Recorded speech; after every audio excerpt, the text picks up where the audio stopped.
let's get into Ariana Grande.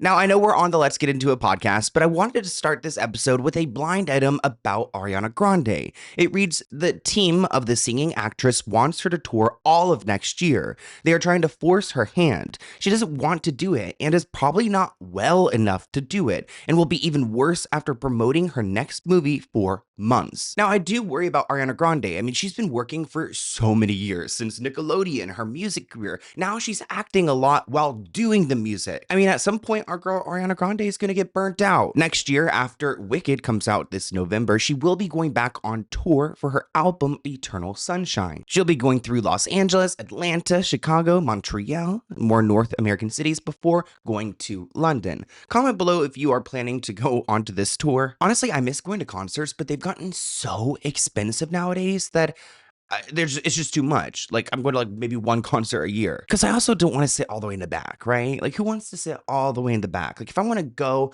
and do the drive and go through the crowds, I want to be right up front. Last year, Ariana Grande said that I think fans will know that music and being on stage will always be a part of my life. But the next few years, I hopefully will be exploring different art forms like acting. So it's interesting that she's announcing this tour, because just last year she was talking about how she wanted to make this transition into acting. It does make me question, like, what kind of contract is she in under her record label?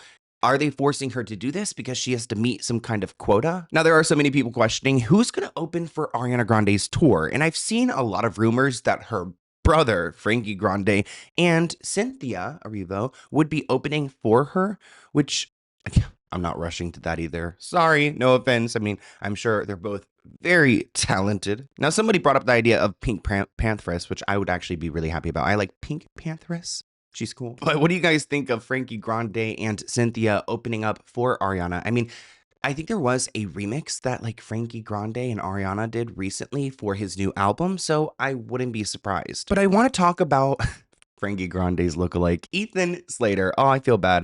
But this headline reads that Ethan Slater says Wicked changed his life in a huge way. Well, that's no shocker. I mean, you were in a relationship with your high school sweetheart. You were married. You just had a baby, and you completely left that behind for Ariana Grande. So yeah, Wicked really did change your life. He could probably say that more than anyone else who was in production. Now, we haven't seen too much of Ariana Grande and Ethan Slater together. He was in San Diego at Comic-Con. It looks like he has this collaboration, or Wicked has this collaboration with Lego. He actually has his own little Lego. I love that one part in Wicked where they're like, me and Bach. But there's little Bach Lego right there with the real one. People in the comments are trolling Ethan because, of course, this thing changed your life. I mean, you left your wife and newborn baby for a billionaire. Now, with Ariana Grande working so much, I wonder what her relationship with Ethan is like, because he's working as well. He's doing his Legos. He's doing some Broadway work. Ariana Grande, she's going on tour. She's got the possibility of being the next Bond girl. Lately, I've been seeing so many headlines of different movies that Ariana Grande could be starring in. Like, I saw that, I think she's going to be in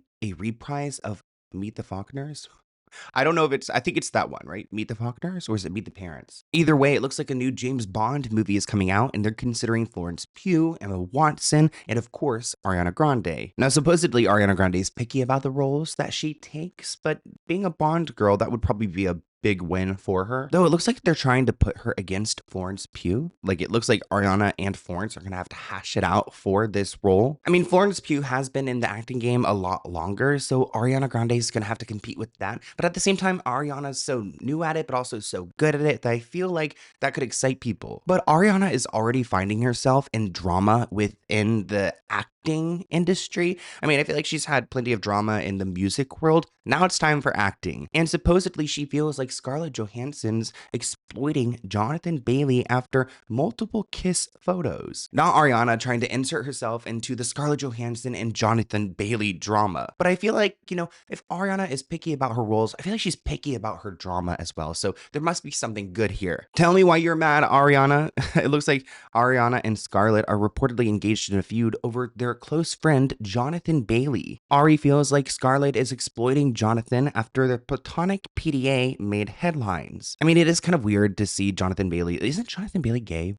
Am I wrong with that? Isn't he gay? So, like, I wouldn't want to kiss on Scarlett Johansson either. And also, isn't she with the guy from SNL? Hollywood is so weird. They're all just like sleeping with each other. Ariana is concerned about Jonathan's closeness with Scarlett. Now, Scarlett and Jonathan have been in a bunch of viral moments, like making out on the red carpet, which just makes everyone uncomfortable. And Ariana is not happy about it either. Quote, Scarlett is overshadowing Jonathan's talent with stunts. So it seems like Ariana doesn't feel like Jonathan needs to be doing these things on the red carpets to go and get this kind of attention because it's not good attention. Could you imagine if Ariana's like a little bit jealous at the same time?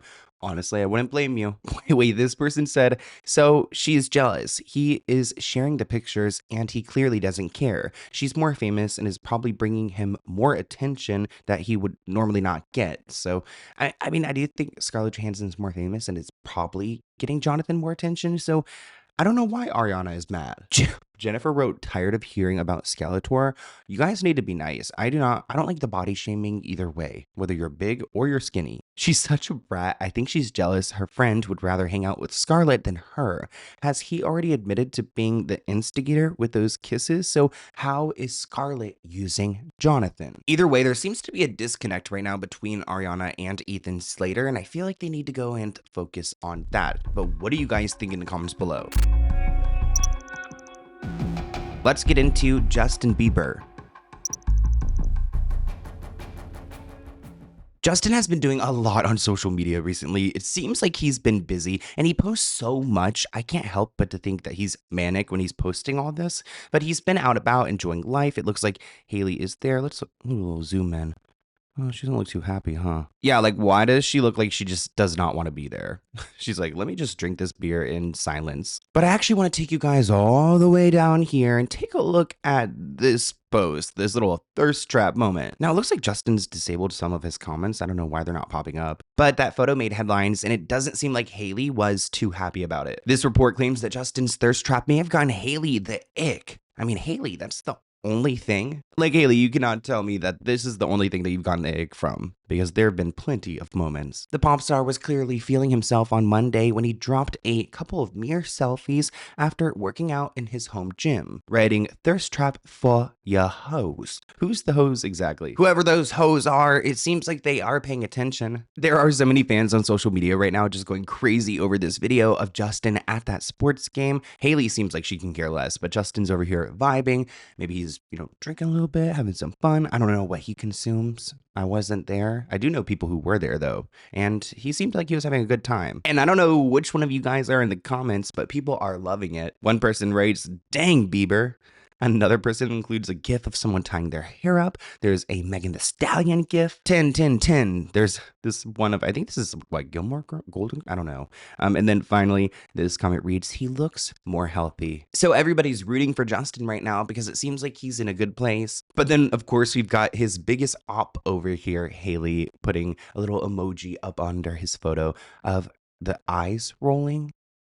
Not a good sign. They really are each other's biggest haters, which is why their relationship has been scrutinized over the years. One moment that needs to go in the history books is whenever Justin shaded Haley for getting the Vogue cover, telling her in the past that she would never get it. I think that actually confirmed like what everyone had been saying, how they really don't root for each other. Their relationship kind of seems toxic in my opinion. Like, could you imagine your partner getting something really great and then you just don't even say congratulations? You're like a hater. Telling the world that you never believed in this woman in the first place, that's gotta hurt. I would probably put more than just a eye rolly emoji. Thank you for watching this clip from the Let's Get Into It podcast. To view the full episode, visit the link listed below.